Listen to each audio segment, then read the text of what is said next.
তো অনুৰাগে ক'লে তুমি এটা লিখা পাপু মানে পাপুৱে নীলোৎপলে তাৰপিছত তাৰ এলবামটোৰ কাৰণে ক'লে তাৰ এলবামটোৰ কাৰণে কিবা লিখিলোঁ অৰূপৰ এলবামটোৰ কাৰণে লিখিলোঁ কাৰোবাৰ এলবামবিলাক আহিলে তাৰপিছত লিখিবলৈ দিয়া হ'ল পলাশ দায়ো ক'লে মানে পলাশ সূৰ্যকো কৈ যে তই এইবাৰ এলবাম এটা কৰিছ তই এটা গান লিখ তেনেকৈ আহি পেলাই এদিন জুবিন দাই ক'লে যে তোৰ গান শুনি খুব ভাল লাগে মানে ক'লে তই লিখিবি মোৰ গান তাৰপিছত আমি দুইজন এছ'চিয়েট হ'লোঁ তাৰপিছততো আৰু বহুত মানে গান গাবি হ'ল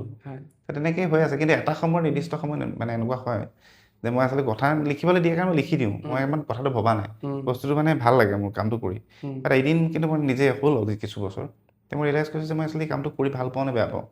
যে মই কৰিব সময়ত কি কৰি থাকোঁ নিজে গম নাপাওঁ আচলতে মই দেখিলোঁ যে কামটো কৰি মই বিৰাট এনজয় কৰোঁ